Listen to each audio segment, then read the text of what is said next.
Hello everyone, Ben here and welcome back to RaceRoom, where we are lining up on the grid at Spa in the F3 Cup car. This is a phenomenal race. Trust me, you're going to want to stick around all the way to the end. The action does not stop, and if at any point you find yourself enjoying the video, make sure you leave a like and get subscribed.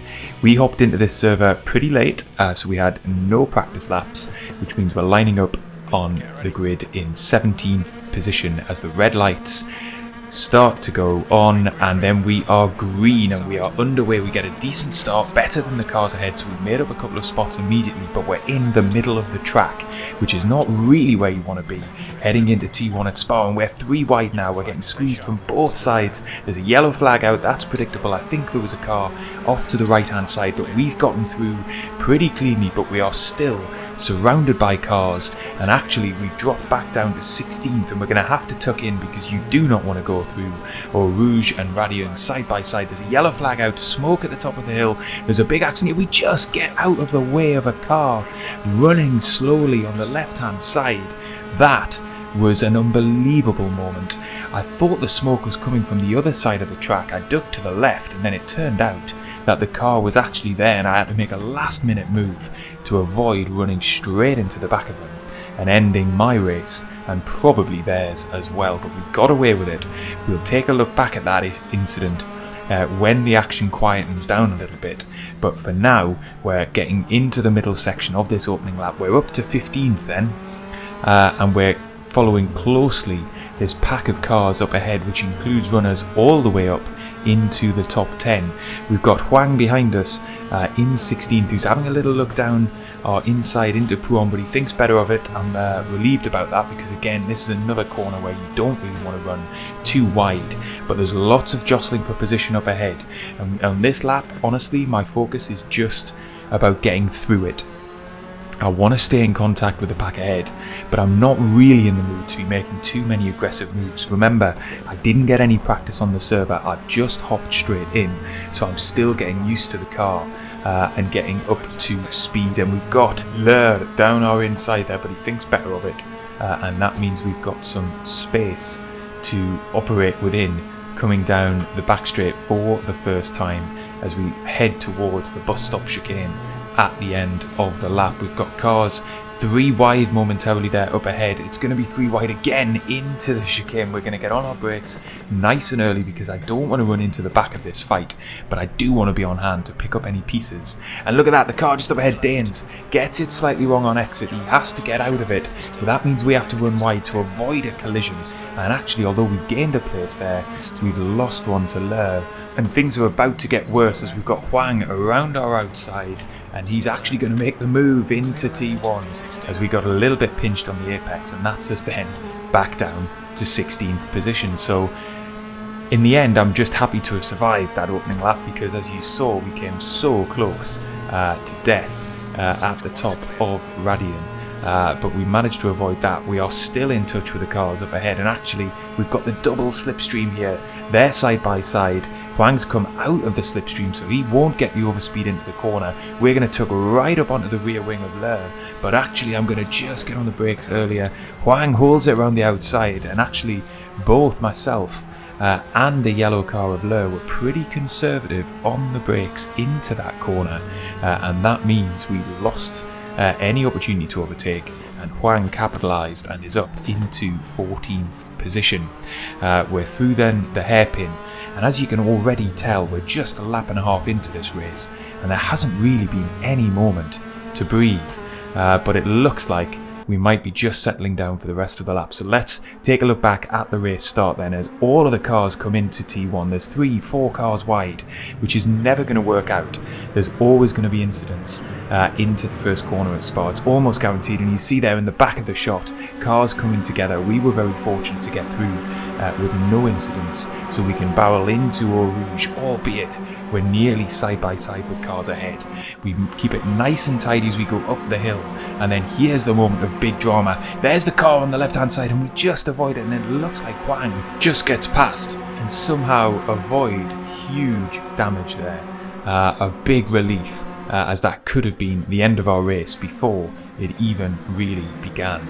all the cars then coming in to the corner here, side by side, some of them sparks flying in the air, and we just hold it nice and tidy through this complex of corners and look to consolidate. Let's take another aerial shot then at the accident. This is the car involved here. He spins as he makes contact with the car up ahead, and look at the avoiding action everybody has to take. That is unbelievable that he didn't get caught up in a much bigger accident. This is our onboard shot. Then you can see we just dart to the right hand side and get away with it. Huang behind us has an even closer look at the back of his car as he just follows us around to the right hand side. Extraordinary. And this then is the collision at the first corner. We're on board with Moravsky. Remember that name because here he is at the very back of the pack getting collected in someone else's accident, but we will see him again later in the race. We rejoin then just later on the very same lap, and we've got Huang and Le duking it out ahead of us, but then we've got Panaderos, and he was the car that span at the top of Radion, and he's already come back through the pack and has overtaken us as we come down this straight, and is going to look to get involved with the two cars up ahead. There's cars mounting the curve there. That gives us a better exit through that kink, and we're going to be into the chicane, but we think better of diving it down the inside. We just roll the car in. I'm just happy at the minute to take a bit of a watching brief on what's going on ahead of us, because they're three wide, there's tyres banging as we come down the start-finish straight. Surely this has to end with somebody getting into a bit of an accident. We then come gently into the first corner, and it looks as if Lur gets a poor exit because we're able to get alongside him, and then we're clean through as we come down the hill to start another lap here at Spa. So we're still, despite all of the action we've seen so far, in 16th place.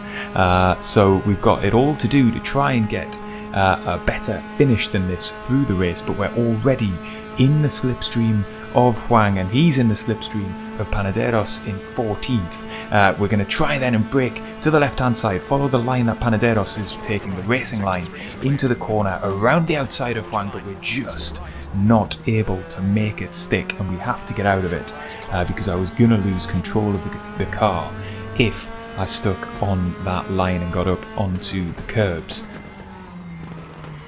So we've got our work cut out here. Because of all of this scrapping and battling on the opening couple of laps, we're actually a little bit detached from the pack of cars up ahead now, and it looks like our race might end up being for 14th place. Obviously there's still half of the race to go, so as we've already seen, there could be plenty of incidents that bring us back into contention, but for the time being it looks like we're only really in touch with the two cars up ahead, and because we don't have a setup on the car, we only hopped in during the qualifying session. I'm not really sure we're going to have the pace to fight for, say, a top 10 finish in this race, but for the time being I'm just concentrating on trying to stick close to Huang. I think my pace and theirs are reasonably well matched. So we're in the slipstream. We're going to have an opportunity here to just peel to the outside. I'm going to use the green AstroTurf runoff area to just make sure I can safely get through the corner side by side there. And we're going to be on the inside heading down into the bus stop. In fact, we've got a good amount of overspeed. Hit the apex on the inside. He's on our outside. We're side by side here. He's going to hold the corner because he had the inside of the second part of the chicane, which means we're going to have to tuck back into his slipstream as we cross the start finish line. I have a little think about a move down at the T1, but I'm going to actually line him up for the next run down the Kemmel straight.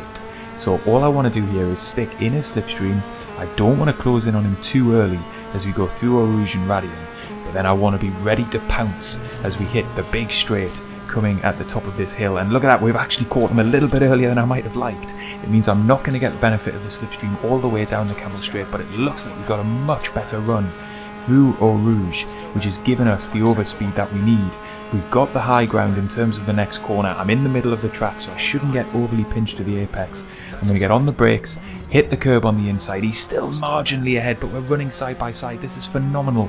I've then got the high ground again for the right-hander, and then we're just going to run him slightly out of road. I think that was fair enough. There wasn't really much I could do there in order to make the corner safely myself. And in the end, we get the move done and we're up into 15th place. But what phenomenal racing for 15th place. It doesn't really matter that it's for the mid-pack positions. It was just really great racing. Let's have a little look back at those moves then. We're at the end of the previous lap where I'm trying to make a move down into the bus stop chicane.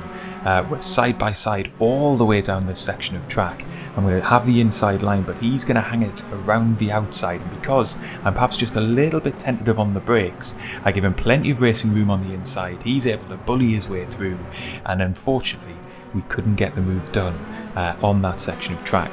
Flash forward then, and we're entering into Eau Rouge. Lots of sparks flying. We keep it nice and tight through that section of the track, and then we've got the overspeed we need heading onto the Kemmel Straight. We're side by side, and actually we've got a nose ahead already at this point of the move.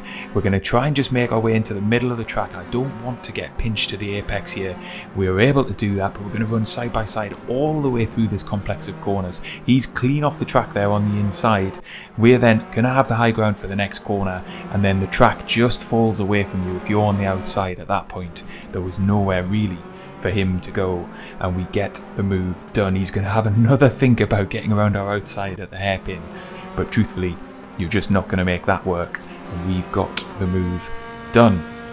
So we've got less than half race distance left to go. We rejoin just on the very same lap, and there's the pack of cars up ahead that we're going to be aiming at now for the rest of the race. That's Panaderos, it's Dibble, it's Pol, but we've got a yellow flag out then. It's gone back to green, so it looks as if whatever was the problem there has been cleared up, but another yellow flag. And as we come around the right-hander, look at the mess up ahead. There's cars all over the track and more being hit.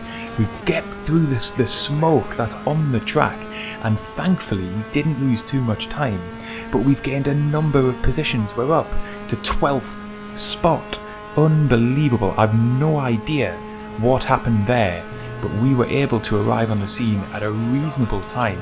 I did feather the throttle slightly because I was worried about running into anybody, and it looks like Huang Len is alongside us as a result. He's gone around the outside of the chicane. We're going to run side by side just as we did the lap earlier, but this time we hold it around the outside of the second part of the corner. So thankfully we hold on to the position. Clearly he had just a little bit more notice as to what was going on through that accident, which meant he kept his foot in slightly more than we did, and he's lost it behind us in the rear view mirror. You saw him spinning around, and that is going to be Huang out of contention, which is a really big shame for him because he was running a very good race. But let's take a look back then at what on earth went on through this part of the race, and you can see it's a huge crash. That is Kovac in the lead car. He got a nudge from Moulinet. That was enough to tip him into a spin, and then Warner gets collected, and then a number of other cars do too, and it's Warner who ends up on his roof. This is on board with Kovac as he gets, again, you can see out of shape as he got hit from behind. That's Warner coming over the top of him. Unbelievable action, and then look at the view that Kovac has of cars coming towards him. He tries to get out of the way, and he collects another in another huge high-speed shunt. All of these drivers very fortunate that RaceRoom has quite a generous damage model. He is on board with Warner then as he gets flipped by the car rejoining. Really unfortunate to catch him at that angle, but he was quite unbelievably able to rejoin behind us, and he's actually running in 14th as we get back to the live action. We're up in 12th then. That's Dibble just ahead of us, and then Panaderos, the man who span on the very first lap and nearly involved us in a huge shunt, is just up the road in 10th position. So we've now got our sights set on getting into 11th spot here in the final 4 minutes of this race. Panaderos has got very good speed, so I'm not sure we're going to be able to catch him. But given the chaos of this race, an 11th place finish from where we were on the grid will do us just very nicely, thank you very much. And we're around his outside already. As we had the slipstream, we've got so much more speed down the straights than him. as we come then towards the bus stop. And actually the move is done before we get anywhere near the apex. He may be carrying damage from what has been an incident-strewn race, but that is comfortably our position. Perhaps he had a slowdown penalty, I don't know, but that was a bit of a gimme really in that instance. So we're up into 11th position. We're going to have 2 more racing laps here. Can I squeeze onto the back of Panaderos? Will Dibble look to make a retaliation and get back past us? Remember, he's going to have the slipstream this time around as we head up onto the Kemmel Straight, and you can see he's already closing in on us, having had a better exit from T1, and look at how much closer he is in our rear view mirror, coming up and over the top of Radian. He's well into our slipstream. We're going to hook to the inside and play the defensive line here. He's going to be on our outside, but as soon as he's come out of our draft, you can see he's lost that overspeed.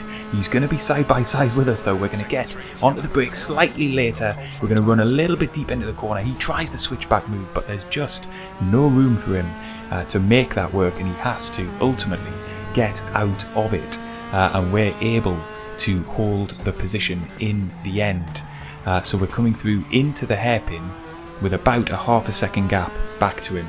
Unfortunately, Panaderos is cleared off. He's now 3 seconds up the road as I'm having to defend from Dibble, which means we're really now in the business of just bringing home this 11th place finish, and we've only got a lap and a half left to survive what has been the most extraordinary race here in the F3 cars at Spa. But again, Dibble has closed up on us coming out of Pouron. He's actually got some really good pace here. I'm not sure what was going on the lap before when it was such an easy overtake. He's actually right on our rear wing again, and we'll have the slipstream again heading into the bus stop chicane. So we've got a real fight on our hands here as we head towards the end of this race. He's going to be right in our slipstream. We are just going to hold to the outside again, force him to the inside, take the wide entry line, but make sure he's got plenty of space. He thinks again about going side by side with us, which he could have done. I left him the space on the inside, and then we're going to get onto the brakes as late as we dare. We're not really being challenged here as we come into the apex once more, but look in our rearview mirror, he just gets it wrong, and you can see he gets on the gas a little bit too early. That is costing 2 places, I think, at least 1 place, as Moravsky, remember the guy from lap 1 who had that incident at the back of the pack and was essentially running last, is now right on our tail in 12th position. What a recovery drive from that man, because he must be carrying damage from that impact on lap 1, and yet here he comes up Eau Rouge. He's going to get bigger and bigger and bigger in our rear view mirror as we now are struggling to hold on to this 11th spot from him. He's going to have the overspeed in our slipstream to get alongside us. Look at how much quicker he is. He must be running a different setup to us to have that amount of speed down the straight, and there's nothing I can do about it. He's clean past us into the corner. I can't run it side by side with him because he's already got it done. And that there is us down into 12th position. My only hope now is to keep as close to him as I can through this middle section. If he is carrying damage, this will probably be where it hurts him the most, if he's got front wing damage, where we're going through this twisty section. So maybe I can hold on to his rear wing and try and fight back into the bus stop chicane, but we only have a matter of seconds left in this race, so if I'm going to do it, I have to maximise the 1 or 2 opportunities that are going to be left. Otherwise, we're going to be settling for 12th place. But Warner, the car that was on its roof just a few minutes ago, is behind us. So he's only a few tenths of a second down, so I've got to watch my rearview mirror as well as we come in. This exit from this set of corners is going to be key, and we get a good one. Look at that, we're right on his rear wing. Warner gets a poor one. He's dropped back, so it's between me and Moravsky into the final set of corners for this race. We're closing on him big time, but we're going to just settle into his draft. I don't really want to try the move before I have to, because then I'll lose the overspeed I've got, and he's definitely got a quicker setup than us for running down the straight, so I just won't be able to manage it. We're going to try and get onto the outside of the corner as late as I dare, get on the brakes, we're alongside, he's got the inside line, but maybe he'll be out of shape for the second part of the corner, but actually he holds it very well. He parks it on the curb on the exit, and all we can do is run very close behind him over the finish line, and that is the end of what was the most frantic ranked race I think I've ever had on RaceRoom. Wow. Here's some highlights from that last lap then, as Moravsky managed to make his way past us. It looks like he's missing the majority of his front wing, which I think more than anything is just a visual signifier that he has damage. Clearly, if he was truly missing his front wing, he wouldn't be able to drive the car in this way, as he swoops around the outside of us to take the position. And then towards the end of the lap, there's Warner running wide behind us, getting just a tyre in the gravel. That was enough to end his chances of getting onto the back of the both of us. We're going to keep it nice and tight through this set of kinks, because what I don't want to do is lose the draft too early. Otherwise there's no chance I'm going to get past him given the speed he has on the straights. We're through then towards the final corners of the lap. He takes to the inside the defensive line, fair play to him. I'm going to try and get around the outside, but there's just no room. I hope that he's going to get pinched on the apex, but he manages the corner excellently, which means from the back of the pack with an accident in T1, Moravsky comes home for a brilliant 11th place and we have to settle for 12th. What a race. Hugely enjoyable action from start to finish. I hope you've enjoyed it as well. If you have, leave a like, get subscribed to the channel, because we've got loads more RaceRoom races coming up and you won't want to miss any of them.